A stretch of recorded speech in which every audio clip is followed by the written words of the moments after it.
Imagine you wake on day one in a one-room wattle-and-daub hut outside York. Dawn leaks through gaps in the thatch, and you're already behind on chores. There's no mattress, just straw, crawling with fleas.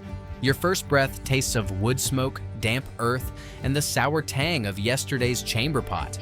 Outside, the village rooster crows, but your pounding head reminds you that ale, not coffee, was last night's beverage and this morning's hydration plan. In 1300, water from the common well is a microbial soup of animal waste and decaying vegetation. Ale is weak, cheap, and boiled during brewing, so it's the safest drink you've got. Unfortunately, your stomach isn't accustomed to ale at breakfast, and the malt sugars ferment in your gut like a cauldron. Strip away your smartwatch, toothbrush, and ibuprofen. The local priest warns that bathing more than a few times each year invites illness because it opens the pores to wicked humors.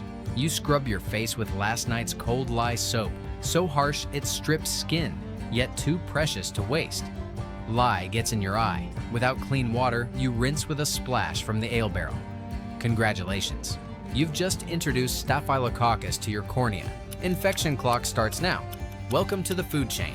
You grab a wooden bowl, scoop barley gruel from the cauldron that hangs over a smoky hearth, and hope no one notices the weevils floating on top.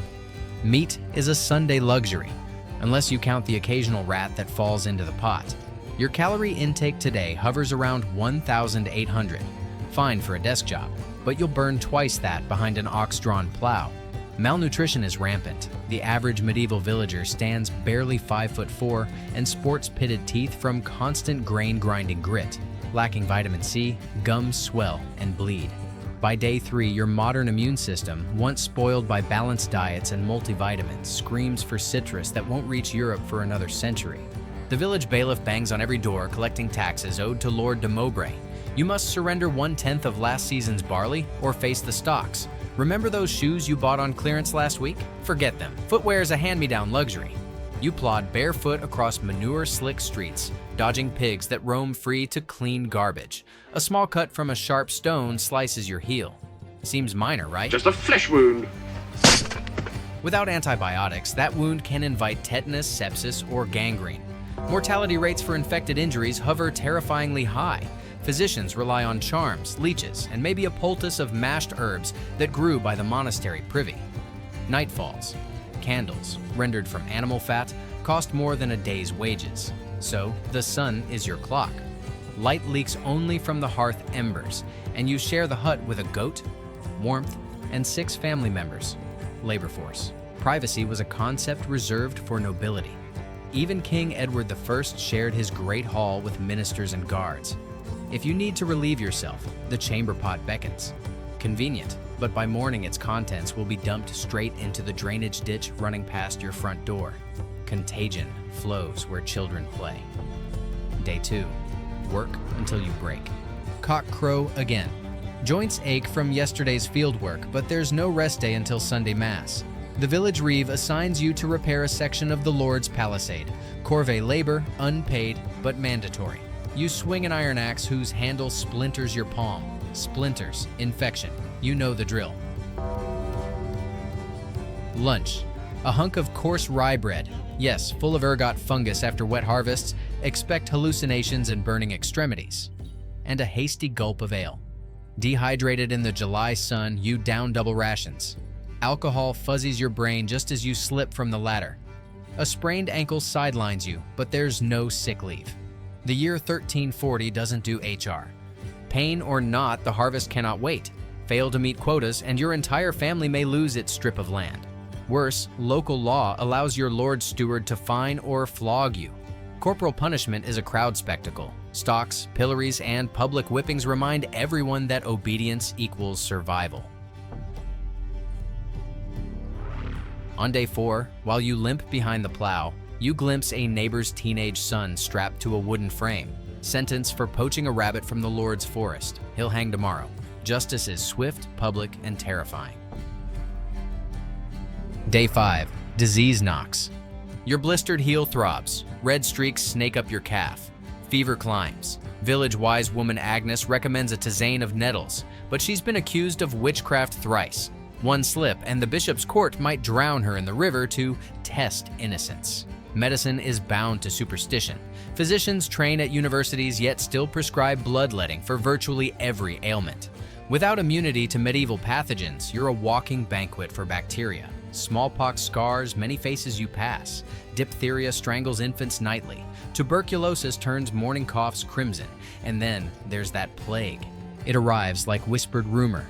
A merchant cart overturns near the market, spilling bolts of silk and dead rats. Within days, villagers sport walnut-sized buboes in armpits and groins. You, the outsider, might carry the Black Death asynchronously. By day 6, you shiver violently, teeth clattering like dice. Mortality from bubonic plague can hit 60%. Priests march through lanes, ringing bells and muttering ora pro nobis, while men drag carts loaded with corpses wrapped in blood-stained sheets. Burial pits gape outside the churchyard, but consecrated ground is scarce. Bodies stack like cordwood. You pray, though the Latin Mass is gibberish to your modern ears. Faith dominates every aspect of life. Feast days dictate work schedules, saints guard trades, and excommunication is a social death. Skepticism? Heresy. If your fevered brain mutters doubt aloud, you could meet the same fate as the Lollard preacher burned last autumn. Day 7. Social traps and fatal etiquette. Suppose you stagger to the alehouse seeking relief. Spill a knight's drink and his dagger may find your ribs. Social hierarchy is rigid. Nobles above knights, knights above free tenants, tenants above villains, villains above cotters, cotters above nothing. Speaking out of turn to a reeve can earn you a beating. Insulting a noble's honor invites legal maiming. Tongue removal for slander isn't unheard of. Even gestures matter. Showing the soles of your shoes during Mass? Sacrilegious. Forgetting to tip your hat to the parish priest? Moral outrage cascades into gossip. Gossip into accusations. Accusations into court fines. Fines you can't pay. Marriage is economic alliance, not romantic ideal. At 15, you might already be wed. Childbirth is roulette. 1 in 3 women dies of complications. Midwives possess folk knowledge, but breech births, hemorrhages, and puerperal fever kill relentlessly. If your wife succumbs, preparing the body is the family's duty. No funeral home, no antibiotics, no grief leave. By day 8, you're raising 3 malnourished children alone, and the baby's cough echoes your own. Day 9. Weather is an executioner. Medieval climate swings can trigger famine. The Great Famine of 1315 to 17 wiped out up to 15% of Europe's population after relentless rain-rotted grain and drowned cattle. Our hypothetical June heatwave flips overnight. Frost blackens barley shoots. Without refrigeration or global trade, you can't import food. Salted herring from the coast costs a month's wages. You tighten your belt, literally. Leather cinches around increasingly gaunt waists to quiet hunger pangs. Starvation weakens immune defenses. That infected blister on your heel now oozes foul pus. Amputation is the only treatment, performed with a rusty saw and a splash of strong wine for anesthesia. Survival rates plummet. But maybe you're lucky enough to avoid plague, famine, and noble's wrath. One final threat lurks: fire. Huts roofed with straw, walls plastered with dung, floors strewn with rushes. One spark from the hearth can raise the entire hamlet. Bucket chains form, passing wooden pails from the well while screaming children scatter. Insurance? Non-existent.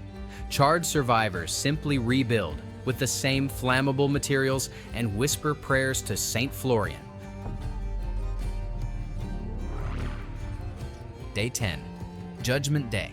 10 sunrises since you arrived. Your body is exhausted, feverish, half-starved, and possibly missing a foot.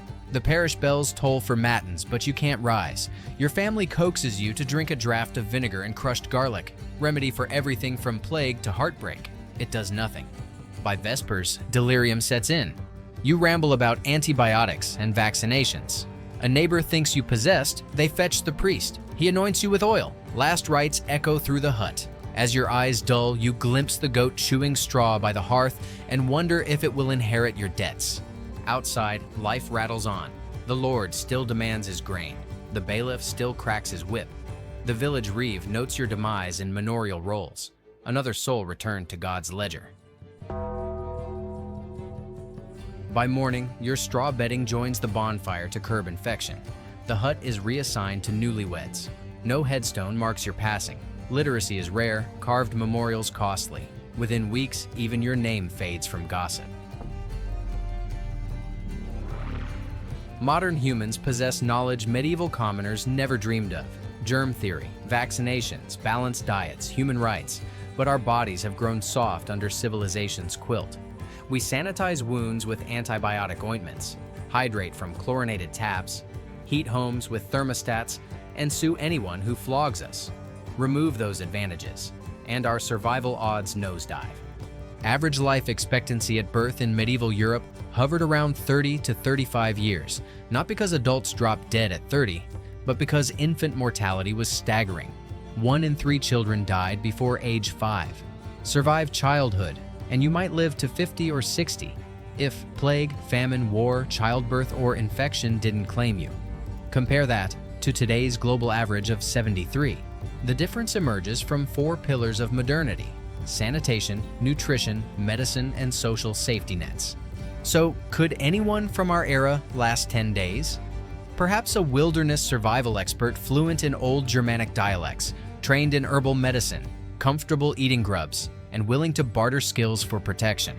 Yet even they would gamble against pathogens their immune system has never met. And there you have it.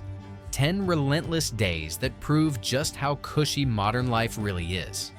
If you've made it to this point, unlike our unfortunate time traveler, reward yourself by slamming that like button and subscribing so we can continue breathing life into history's rawest realities. Share this video with a friend who thinks medieval life was romantic nights and goblets of mead. Let's see if they'd last even a week. Until our next journey, keep that hand sanitizer handy, appreciate your running water, and remember, the past may be fascinating to visit in stories, but most of us are blissfully unfit to stay.